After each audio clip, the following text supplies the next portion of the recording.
నారాయణ నారాయణ నారాయణ నారాయణ నారాయణ నారాయణ. ఓం నమో నారాయణాయ.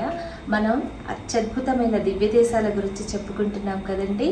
ఈరోజు అద్భుతమైన దివ్యక్షేత్రం 108 వైష్ణవ దివ్య దేశాలలో 36 తిరుతేత్రి అంబలం. అంబలం అనగా కోవెల అని అర్థం.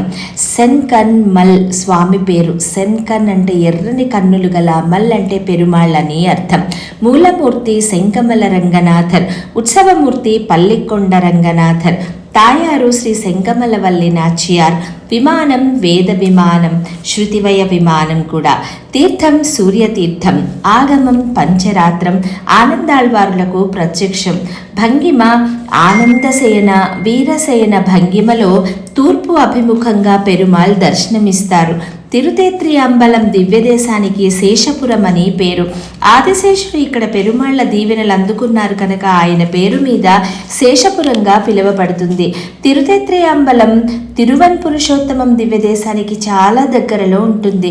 11 దివ్యదేశాలలో స్వామి ఆనందశయన భంగిమలో ఆదిశేషుని మీద భుజంగ శయనంలో చతుర్భుజాలతో దర్శనమిచ్చే ఏకైక దివ్యక్షేత్రం. తిరుతెచ్చి అంబలం రంగనాథ పెరుమాళ్ని పల్లికొండ పెరుమాళ్ కోయిల్గా ప్రసిద్ధి చెందింది. అంబలన్ అనే పేరు గల తమిళనాడులోని ఏకైక దివ్యదేశికం. యుద్ధం నుంచి ఇక్కడికి వచ్చి ఎర్రని కన్నులు గల స్వామిగా ప్రసిద్ధి చెందారు. సెంగన్ అనగా ఎర్రని కన్నులు కల అని, మల్ అనగా పెరుమాళ్ని సూచిస్తుంది కాబట్టి ఈయన్ని కొలవటం శంగమల రంగనాథునిగా కొలుస్తారు. ఈయనను కొలవడం శ్రీరంగనాథుని కొలవడంతో సమానం. ఒకసారి రాక్షసుడైన హిరణ్యాక్షుడు భూమిని తీసుకుని వెళ్లి పాతాళలోకంలో కాలకేయపురంలో దాచిపెట్టాడు.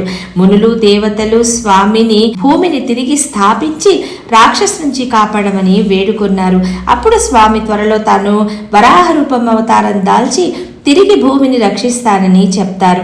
అప్పుడు లక్ష్మీదేవి మరియు ఆదిశేషుడు స్వామి లేకుండా తాము ఇక్కడ ఏం చేయాలని అడుగుతారు. స్వామి వారిని పాలసముద్రం నుండి వెళ్ళి అక్కడ తపస్సు చేస్తూ ఉండమని, తరువాత తను భూమిని తిరిగి స్థాపించాక తాను కూడా తిరిగి వస్తానని, మళ్ళీ కలిసి వారితో ఉంటానని చెప్తారు. అలానే స్వామి రాక్షసుడిని సంహారం తర్వాత తిరిగి భూమిని యథాస్థానంలోకి తిరిగి వచ్చి చెప్పినట్లుగా పాలసముద్రానికి వెళ్ళి మళ్ళీ ఆదిశేషునికి లక్ష్మీదేవునికి దర్శనమిస్తారు. రాక్షసునితో యుద్ధం తర్వాత స్వామి ఇక్కడ విశ్రమించారు. యుద్ధం తర్వాత స్వామి కనులు ఎర్రగా రుద్రంగా ఉండడం వల్ల స్వామికి సెంగన్మల్ అని పేరు వచ్చింది. అంబలం అనగా కోవెల అని అర్థం.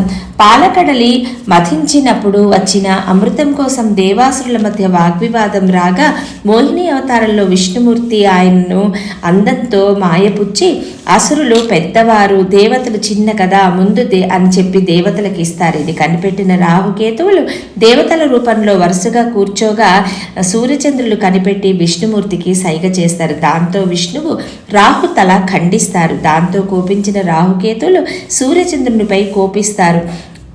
అదే గ్రహణంగా చెప్తారు కదా.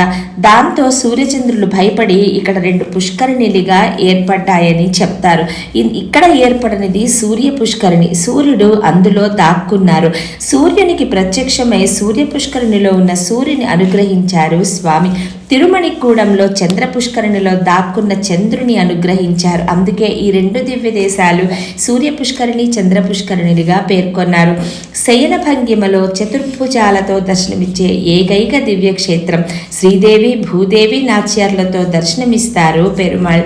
అందమైన కన్నులు కల స్వామిగా తూర్పు వైపు భంగిమలో శయనించి ఉండి భక్తులను అనుగ్రహించే దివ్యక్షేత్రం ఈ తిరుతెచ్చి అంబలం.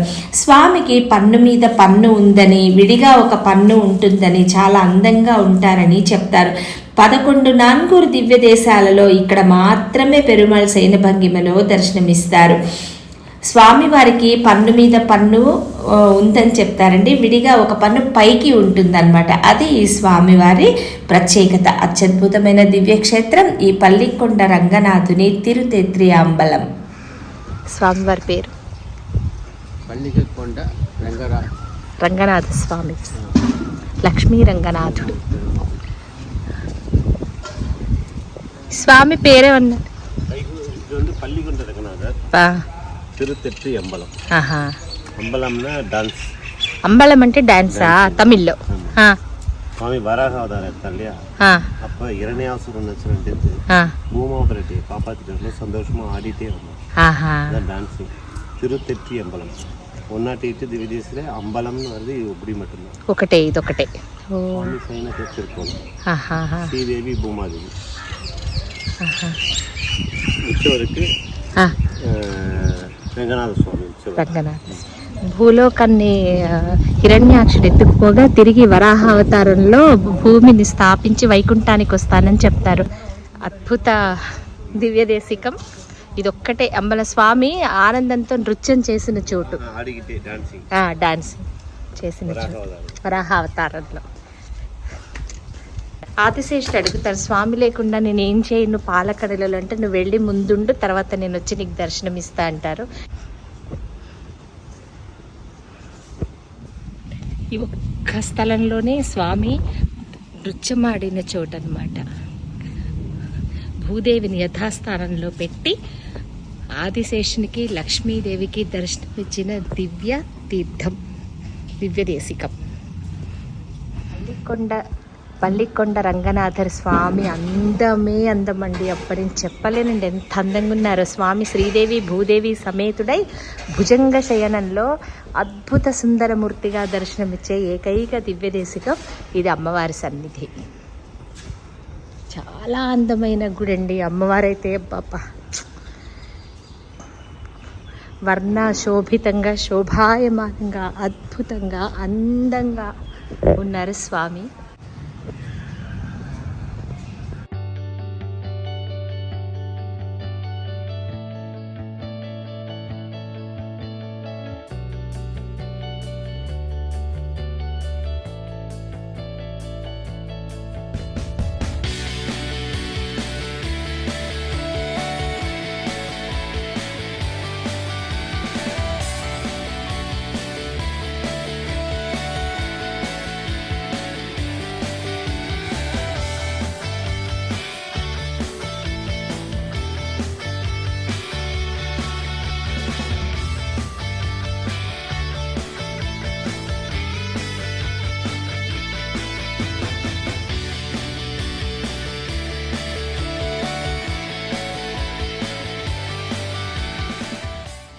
సో ఇదండి అద్భుతమైన స్థల మహత్యం, ఈ పుణ్యక్షేత్రం, ఈ దివ్యదేశం గురించిన పవిత్రమైన స్థల పురాణం. సో ఈ అద్భుతమైన దివ్యక్షేత్రాన్ని మీరు దర్శించండి. మీ అనుభవాలను మాతో కూడా పంచుకోండి. ఒకవేళ మాకు తెలియని ఏమైనా మంచి విషయాలుంటే దయచేసి తెలియచెప్పండి. ఓం నమో నారాయణ.